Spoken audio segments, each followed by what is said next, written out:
Hi, and welcome to the Recovery Dieters. I'm Rich. I tried to record a video earlier about how I got into recovery, and um, it ended up being quite long for one. And one of the reasons I tried to ditch it, or I decided to ditch it and redo it, was the fact that there was a lot. I like to record my thoughts while I'm walking in the mornings.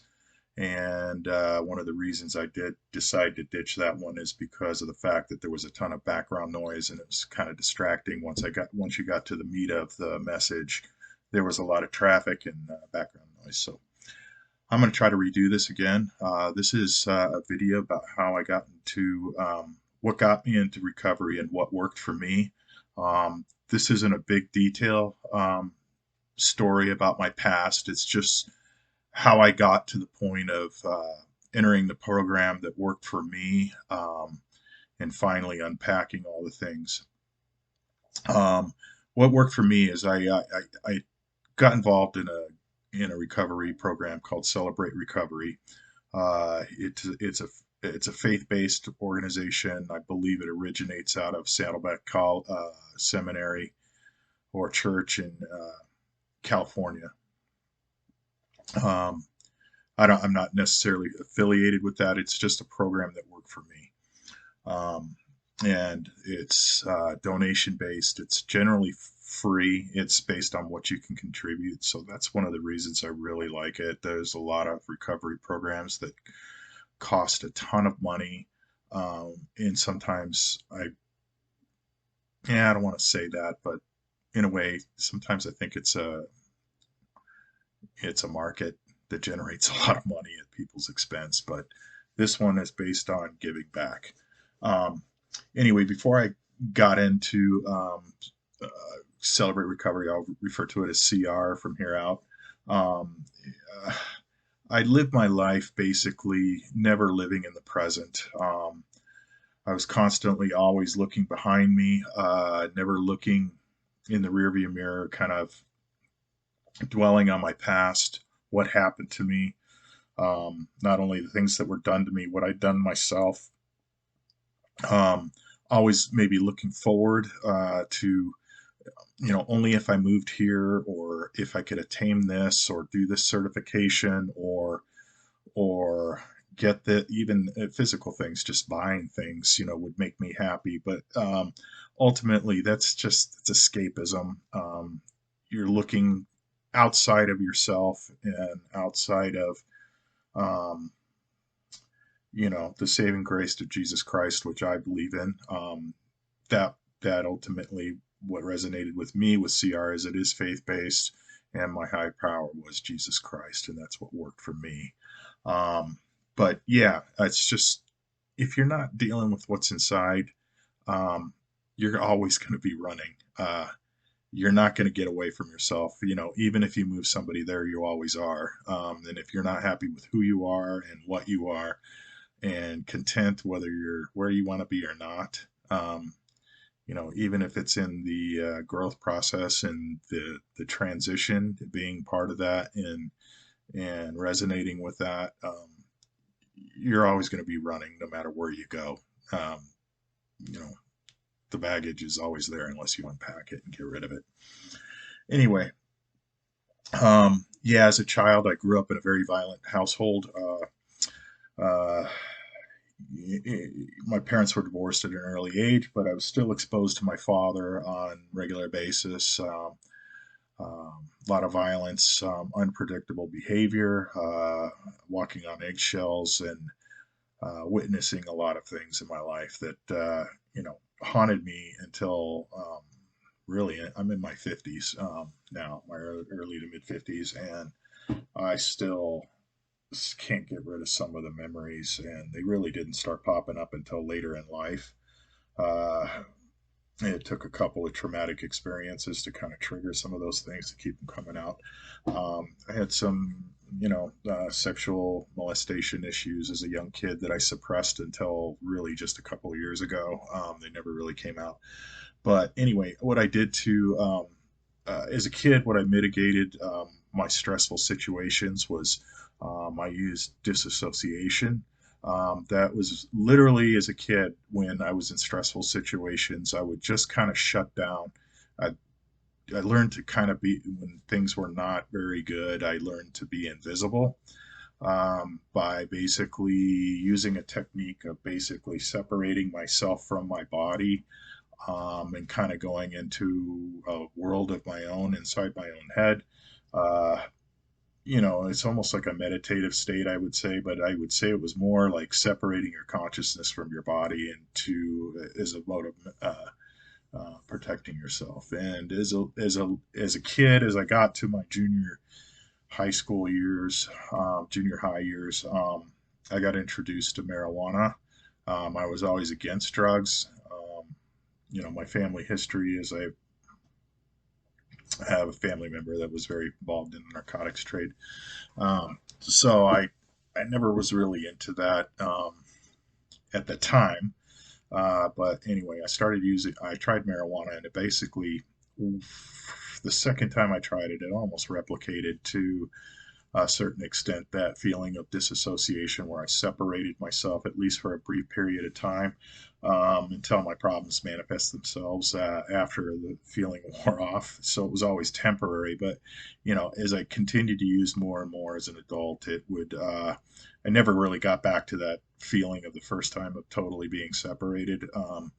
But anyway, I used marijuana as an escape tool for years and years and years. I did manage to get sober at one point. I used marijuana probably till I was about 40 years old, off and on.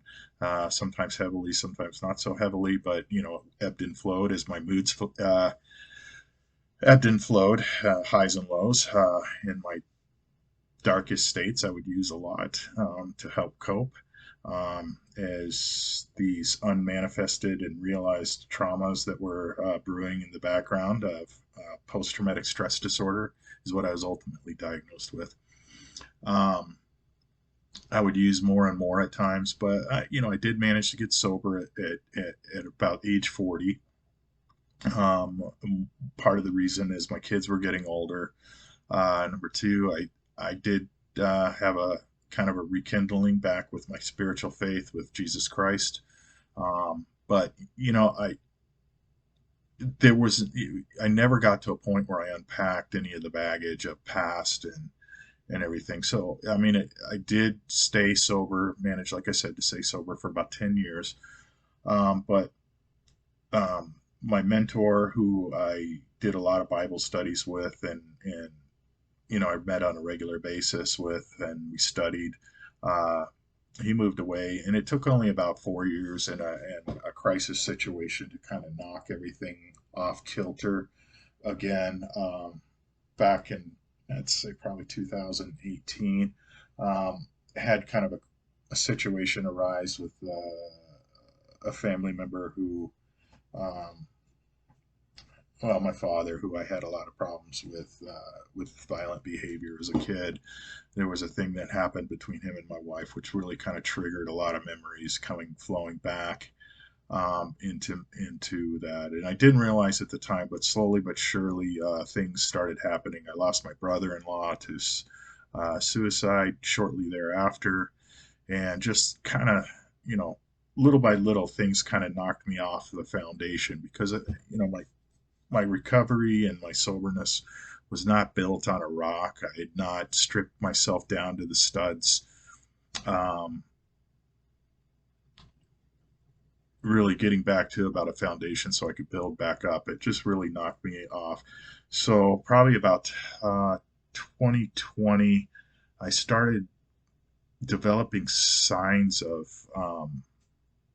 panic attacks where um, in stressful situations, I would almost like start getting really dizzy and hyperventilating and getting to a point where I'd almost be blacking out. One time I was driving up on a windy road up in the mountains, and these waves just kept coming over me like, oh my gosh, what's going on?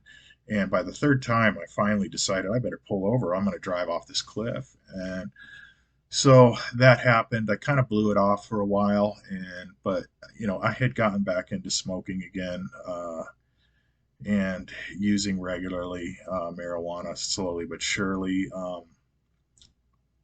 And again, this happened again over the course of about 6 months, where these panic attacks would come on. So I finally decided to get help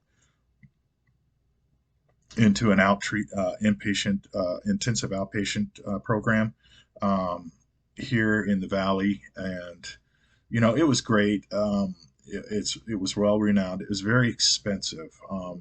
Our insurance covered the bulk of it, but it was still expensive, and most people wouldn't have access to this type of treatment.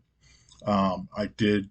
I was able to really kind of come to terms with what was going. That's the first time I really realized I was dealing with what's called complex PTSD, which happens repeated traumas over the course of a lifetime, and especially in youth, can cause what's called complex PTSD. That's what I was dealing with, and um, that was kind of a light. I lived my life in the fright and flight mode. Um,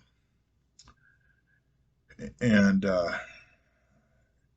yeah, it was killing me, really, what I was doing. But I did manage to um, get off pot and kind of realize that one of the things I did deal with in that program that really helped was I dealt with shame, um, carried shame, shame that wasn't mine, shame that was given to me by others. And I realized that that stuff was not mine. That was a big step for getting to a point to where I am now. Um, I did manage to go back to work in the fall of 2020. Went back to work. Everything was going pretty good. The only problem is number one, I did not get into it after that. After I got out of the IOP, I some of the biggest mistakes I had. I did not have a sponsor. I did not have a support group, and I tried. And number three, I tried to do it all on my own. I was not back into my faith much at the time. I've always believed, but my focus was getting back into work and getting back on track because I had been off work for 8 weeks. Um, anyway, 6 months later, around the March of 2021, and I do have to say that the COVID and lockdowns and everything did have added element of stress onto this whole thing too. So I'm not dismissing that, and I know I'm not alone in this. But anyway, I had a neck injury on the job, and I was in uh, some of the most incredible pain I've ever had in my life. Ended up in the emergency room twice in 1 week with extreme pain. I could not feel my hand in my right arm.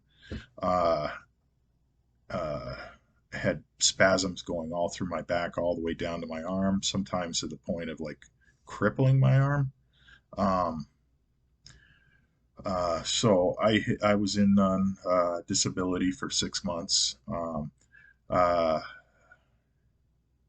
During the early times, I was bedridden for about a month, really. Just pretty much the only thing that I could relieve the pain was to lay flat on my back. I slept for about 2 hours a night at most, getting up off and on because of the pain was so excruciating. And yeah, it was just bad. And to relieve that pain, they gave me OxyContin, and I took that for probably the first month, and I knew I couldn't keep taking it. It was number one, disturbing my sleep patterns, and number two, it was addictive. So I started using marijuana as a pain relief again. So I got by the time, um, long story short, I'm here in August of 2021. I'm using on a daily basis. The pain had subsided. I'd have several injections in my neck to relieve the pain. The third one kind of gave me some relief, so I didn't have to have surgery. But I was in a bad state. I was out of work, disability, depressed. Anyway, I had a friend ask me to go to coffee. So I went with him, and he brought up the fact that he was looking into getting into a step study at Celebrate Recovery. And I said, "What's a step study?" And he asked if I wanted to join him in it. I said, "Well, I had to ask the question, what is it?" And he said, "Well, you go through these books, and you go through, you're basically your Jesus is your higher power, and it's church-based 12-step recovery program."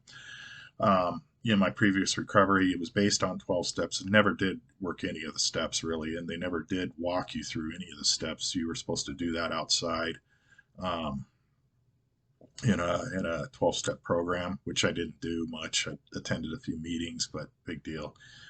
Everything was remote because of the COVID lockdown. So that didn't work for me. I like face to face. Something about the human connection means a lot more to me. So I asked him, "Okay, I'll do it." And I said, "Well, how long does the step study take?" And he said, "Well, it can take anywhere from 6 to 9 months." And I'm like, "What?" I go, but I said I would do it, and so I gave my word. And if anything, I am a man of my word. If I say I'm going to do something to somebody and commit to it, I'll do it. So I signed up. We went. Even 2 weeks into the I think in late September of 2021, as we started the step study, even into that point, 2 weeks, 3 weeks into it, I was still using pot. But I kind of had kind of a moment where, hey, if I'm going to do this and I'm going to commit to this, I've got to try to work the program. So I got sober in October 2021 and have maintained that. But that's what worked for me was this program. It was so long and so slow, really, and methodical, and working the steps step by step every week. And part of this program is you have to get a sponsor, you have to get an accountability partner, and you're with a group of people to regularly go over this on a weekly basis, making phone calls and stuff. And it's just like, you know, at first it wasn't good. I never smiled. I didn't feel good about myself. I didn't like who I was. But I would say probably by January things really started turning. I couldn't share in that program without crying or smiling. I didn't feel good about myself, but things really started to change. And everybody there is in that program is there because they want to be there, number one, and it's a faith-based program. I like that. I kind of consider it my church, really. I don't really go to an organized church too much, but I like that one because nobody's there because they don't want to be there or they're trying to put on a show. They're there because they want to be there. They believe in what they're doing, and they're there not only to help themselves but to help their brothers and sisters in the program. But yeah, so January was the turning point, and really was doing inventory. Um, really is what broke the ice for me. It really got me to unpack a lot of things that I had kept only to myself. And even though I dwelt on them inside of myself or with a counselor, I was able to trust somebody and to unload all that stuff and talk about it. And by the time it took me probably 2.5 hours. There's a lot of things that happened to me, not only from my parents, things I in my early adulthood that I did to myself, things I did to other people, my relationships, and and I'll say it, even supernatural things that I didn't understand that happened to me growing up. Um, when I first started opening up my faith and heart to God, the enemy came at me. Um, but yeah, today um, we just finished the step study. It was Monday was our coin day. Last Monday. Today is uh, Thursday, May 19th, 2022. And yeah, we got our coin finished, and I'm supposed to give my testimony, a small testimony, about a 5-minute little talk on me next month. But yeah, we're done. And I would say this is the best thing that I ever did for myself and for my recovery. Do I have any desire to smoke? Sometimes, that feeling of wanting to use comes over you, but is it worth it? No. But I have my support team. I have my sponsor who I check in with every day, regardless if I have anything to say to them or talk to them. Sometimes we have long conversations. Sometimes it's just, hey, I'm here. I'm doing okay. How are you? Good. Okay. Well, I'll give you a call tomorrow. It's just kind of touching base every day. I have an accountability partner, which one of them is the guy who got me into the step study, who I am so grateful that I did this and that he reached out to me to get into this. Uh, Terry, that's you. But yeah, today I can smile. Even the people in my group, they said, you smile now. I never did smile before. I teared up. I still tear up. I think I'm going to probably tear up when I give my testimony. I did it with our small group. I read over my thing and I couldn't get through it. But anyway, takeaway is this program works. Celebrate Recovery, the STEP study. And if you're suffering, you really, and you've had enough, you're tired and you're weary, do this. Give it a shot. They're everywhere. Look in your local community. I'm sure there's one local, um, and it's what worked for me. And there's just so much support and really. Um, and can I tell you that wind this up with, oh my gosh, I ended up with the greatest job in the world. You know, checks are coming in the mail and all that BS you get with some things when you turn things over to God. That doesn't work that way. The wealth is here.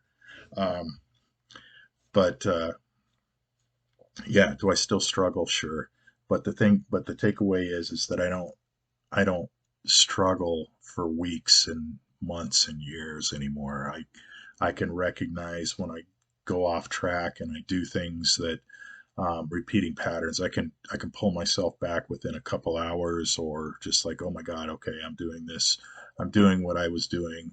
What can I do to get back on track? To call my sponsor, or to kind of recenter myself and to break out some of the reading material that I used during my step study to kind of recenter myself and move forward in a positive way. But no, do I have a success story? No, but the success is that I'm in recovery. I'm sober. Um, I haven't used marijuana in over 6 months. It's going on, I'd say, 8 months now. Um, but yeah, I can pull myself back. My wife recognizes it. Do I still piss her off when I'm doing things I did in the past? Yeah, but I can always, but our relationship is much better. She sees it, and things are really getting better. I catch myself smiling, laughing, and that didn't happen much. Um, but I'm becoming less of who I am and more of Jesus. Um, and there's a couple scriptures I want to go over, and you know, if you feeling your life is hopeless, just remember it isn't hopeless. That Proverbs 16:9 says, "A man's heart plans his way, but the Lord directs his step." Everything you've been through is for a purpose. Um, and it's a learning while you're here walking in this meat suit. And, um, even the hardships you're going to learn from. And the thing is don't repeat them. You know, learn from what God is telling you and what life is telling you. And um, there is a place for you in God's kingdom. And I'm going to end with what Jesus said. This is what Jesus Christ said to his disciples in Matthew 11. "Come to me, all you who labor and are heavy laden, and I will give you rest. Take my yoke upon you and learn from me, for I am gentle and lowly in heart, and you will find rest for your souls. For my yoke is easy and my burden is light." Matthew 28 through 30. So I hope this has been helpful for you. I'll get better as time goes on, but I'm not going to stop. I'm going to press forward. Hopefully, some of you will find some value in there, and God, um, hopefully you use this to bless somebody and to help them find recovery and healing through you. And with that, I'll sign off. Thank you.